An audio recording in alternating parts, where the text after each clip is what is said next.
أعوذ بالله من الشيطان الرجيم. بسم الله الرحمن الرحيم.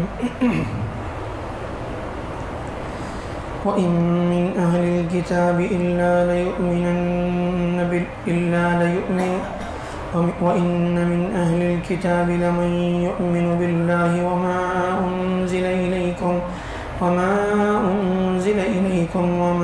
أنزل إليهم خاشعين لله لا يشترون بآيات الله ثمنا قليلا أولئك لهم أجرهم عند ربهم إن الله سريع الحساب. يا أيها الذين آمنوا اصبروا وصابروا ورابطوا واتقوا الله لعلكم تفلحون. یہ سورہ آل عمران کی آخری دو آیتیں ہیں. اللہ تعالیٰ فرماتے ہیں بے شک اہل کتاب میں بعض لوگ ایسے بھی ہیں جو اللہ پر اور ان باتوں پر ان چیزوں پر ایمان لاتے ہیں جو تمہارے پاس اتاری گئی اور اس پر بھی ایمان رکھتے ہیں جو ان پر اتاری گئی. اہل کتاب سے مراد یہود اور نصارہ جن کو توریت اور انجیل اللہ کی طرف سے دی گئی. خاص کر کے آخر میں اللہ کے نبی صلی اللہ علیہ وسلم کے زمانے میں یہ دو قومیں تھیں جن کے پاس آسمانی تعلیمات موجود تھی، تو ان کا قرآن مجید میں جگہ جگہ پر تذکرہ ملتا ہے. تو یہاں بھی بہت سارے آیتوں میں ان کے تذکرے کے بعد آخر میں اللہ تعالیٰ ایک بات ان کے سلسلے میں بتا رہے ہیں کہ اہل کتاب میں سارے لوگ ایک جیسے نہیں ہیں، بلکہ بعض وہ بھی ہیں جو اللہ پر ایمان رکھتے ہیں اور اسی کے ساتھ ساتھ ان باتوں پر بھی ایمان رکھتے ہیں جو تم پر اتاری گئی، یعنی قرآن مجید پر، ان تعلیمات پر جو محمد صلی اللہ علیہ وسلم کو دی گئی. پھر اس کے ساتھ ساتھ ان باتوں پر بھی ایمان رکھتے ہیں جو ان پر اتاری گئی، یعنی جو باتیں ان میں یعنی ان کی کتابوں میں اللہ کے نبی صلی اللہ علیہ وسلم سے متعلق، آخری نبی سے متعلق جو ہدایات ان کو اللہ کی طرف سے دی گئی تھی، جو حق سے ملتی تھی، اس کو انہوں نے مانا. اور یہ یہ بھی دین کا حصہ ہے کہ جو باتیں قرآن مجید میں موجود ہیں، اللہ کے نبی صلی اللہ علیہ وسلم نے جس بارے میں صراحت سے بتایا ہے، اگر وہ بات یعنی توریت اور انجیل میں آج بھی اگر موجود ہیں تو اس کی تصدیق کی جائے گی. البتہ جو باتیں قرآن اور حدیث سے ٹکراتی ہیں ان پر تو بہرحال ایمان نہیں لانا ہے. اور جو باتیں قرآن حدیث سے ٹکراتی نہیں ہیں اور قرآن حدیث میں اس کے سلسلے میں کوئی صراحت موجود نہیں ہے، اس کے سلسلے میں لا نصدق ولا نکذب، نہ ہم اس کو مانیں گے نہ اس کی تکذیب کریں گے، اس کو جھٹلائیں گے. تو یہ اہل کتاب میں ایسے لوگ موجود تھے خاشعین للہ، جو اللہ سے ڈرتے تھے، اللہ کی خشیت جن کے دل میں تھی، اللہ کو راضی کرنے کی طلب ان کے اندر تھی، اللہ کی ناراضگی کا خوف ان کے اندر تھا. لا یشترون بآیات اللہ ثمنا قلیلا، جو اللہ کی نشانیوں کو سستے داموں میں بیچتے نہیں تھے، یعنی اللہ کی نشانیوں کو بیچ کر دنیا کا نفع حاصل کرنا چاہیں، وہ ایسے نہیں تھے. دنیا کے تھوڑے نفع کے لیے اللہ کے دین کے ساتھ کھلواڑ کریں، دنیا کے تھوڑے نفع کے لیے اللہ کے دین کو مذاق بنائیں یا اس میں ہیرا پھیری کریں، اللہ کے دین کو، اللہ کی آیتوں کو تبدیل کریں. یہ سارے کام جو اہل کتاب میں بہت سارے لوگ کرتے تھے وہ یہ نہیں کرتے تھے. تو یہ لوگ ان سے مستثنا تھے. ایسے بہت سارے لوگ تھے جو اللہ کے نبی صلی اللہ علیہ وسلم کے زمانے میں بھی ایمان میں داخل ہوئے، آج بھی ہیں، اور ہر زمانے میں ایسے لوگ رہے ہیں جن کے دلوں میں سچی طلب ہوتی ہے، جو حق کو پہچاننا چاہتے ہیں، واقعی اللہ کی رضا تک پہنچنا چاہتے ہیں. اللہ ان کے لیے ہدایت کے راستے اللہ تعالیٰ ہموار کرتے ہیں. تو لا یشترون بآیات اللہ ثمنا قلیلا، یہ وہ لوگ ہیں جو اللہ کی نشانیوں کے ساتھ سودا نہیں کرتے.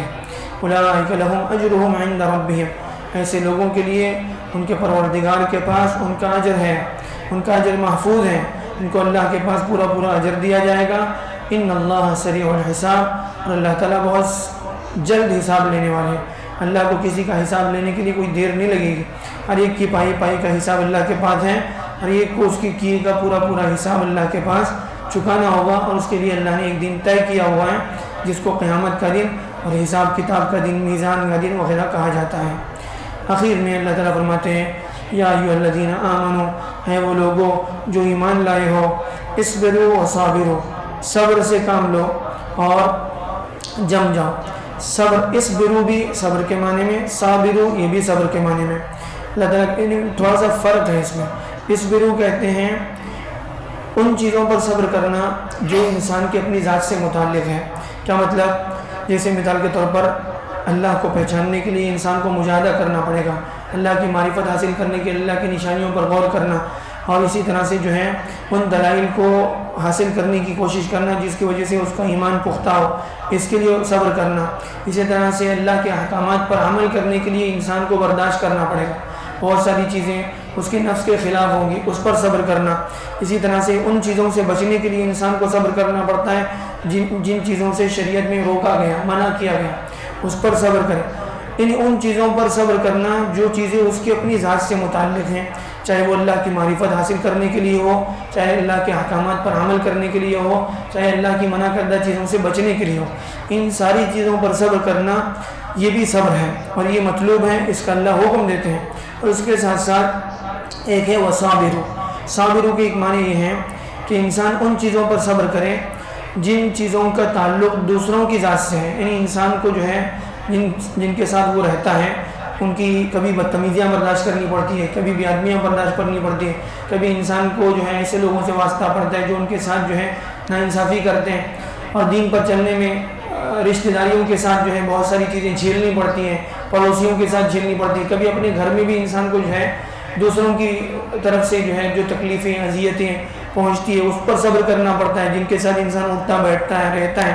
بہت ساری چیزیں ایسی ہوتی ہیں جو انسان کو جو ہے یعنی جس سے انسان کو تکلیف ہوتی ہے، جو دوسروں کی طرف سے اس کو پہنچتی ہے، تو اس پر بھی صبر کرے. اور اسی کے ساتھ ساتھ دشمنوں کے مقابلے میں دین کو جو ہے اللہ کے دین کو غالب کرنے کے لیے جو تکلیفیں پریشانیاں پہنچے اس پر صبر کرے. تو ارحال ایک تو اپنی ذات میں جو چیزیں اس کو لاحق ہو اس پر بھی صبر کرے، جو دوسروں کی طرف سے اس کو مشقتیں اذیتیں پہنچے اس پر بھی صبر کرے. ورابطو، اور پھر جو ہے سرحدوں کی حفاظت کرے. ایک مطلب تو یہ ہوتا ہے رابطوں کا، رباط کہتے ہیں سرحد کی حفاظت کو، جیسے دشمنوں سے حفاظت کے لیے جو ہے کیا کہتے ہیں سرحدوں پر، یعنی جو حکومت کی سرحدیں ہوتی ہیں اس پر فوجیں بٹھائی جاتی ہیں، تو اس کی اسلامی سرحد کی حفاظت ہو وہ بھی مطلوب ہے. اسی کے ساتھ ساتھ ایک حدیث میں آتا ہے اللہ کے رسول نے فرمایا کیا میں تم کو ایسی چیز نہ بتاؤں جو گناہوں کو ختم کر دیتی ہے اور اللہ کے پاس بڑے درجات پر انسان کو جو ہے پہنچاتی ہے. صحابہ نے کہا کیوں نہیں اللہ کے رسول، ضرور بتائیں. اللہ کے رسول نے فرمایا وضو کو پورے طور پر مکمل کرو، نہ چاہتے ہوئے کبھی ٹھنڈی کا موقع ہے، کبھی برسات کا موقع ہے، پانی میں ہاتھ ڈالنے کو جی نہیں چاہ رہا ہے، پھر بھی اس کے باوجود جو ہے مکمل وضو کرے. پھر ایک نماز کے بعد دوسری نماز کے انتظار میں رہے. فجر کی نماز ہوگی، اب ظہر کی نماز کا اس کو فکر یعنی اس پر سوار ہے، 11 بج گئے 12 بج گئے، ابھی نماز کا وقت ہو رہا ہے، ابھی اذان کا وقت ہو رہا ہے. یعنی ایک نماز کے بعد دوسری نماز کا جو ہے اس کے دماغ پر فکر سوار رہے. فذالکم الرباط، اللہ تعالیٰ اللہ کے رسول نے فرمایا یہی اصل جو ہے رباط ہے. فذالکم الرباط، فذالکم 3 مرتبہ اللہ کے رسول نے فرمایا کہ یہ اصل رباط ہے، یعنی یہ اصل سرحدوں کی حفاظت، اپنی ایمان کی حفاظت کے لیے یہ اللہ کی طرف سے لگائے ہوئے پہرے ہیں جو اللہ نے 5 نمازوں کی شکل میں ہم لوگوں کو دیے ہیں. تو اس کی ہم لوگ حفاظت کریں. ایک تو دشمنوں سے اللہ کے دین کی حفاظت کرنا، اللہ کے دین کو غالب کرنے کے لیے جو انتظامات ہو سکتے ہیں وہ کریں. اس کے ساتھ ساتھ اپنی دین کی حفاظت کے لیے اللہ نے جو ہمیں نماز کی شکل میں جو اللہ نے حفاظت کا سامان دیا ہے اس کی پابندی کرے. وضو کے ساتھ ساتھ نمازوں کو اس کے وقت کے اہتمام کے ساتھ خشوع و خضوع کے ساتھ ادا کرنا، یہ بھی رباط ہے. پھر آخر میں اللہ تعالیٰ فرماتے ہیں واتقوا اللہ، اللہ سے ڈرتے رہو اور اللہ کے تقوی کے ساتھ زندگی گزارو، لعلکم تفلحون، تاکہ تم لوگ کامیاب ہو جاؤ. اللہ تعالیٰ ہمیں آیتوں سے صحیح سبق لینے والا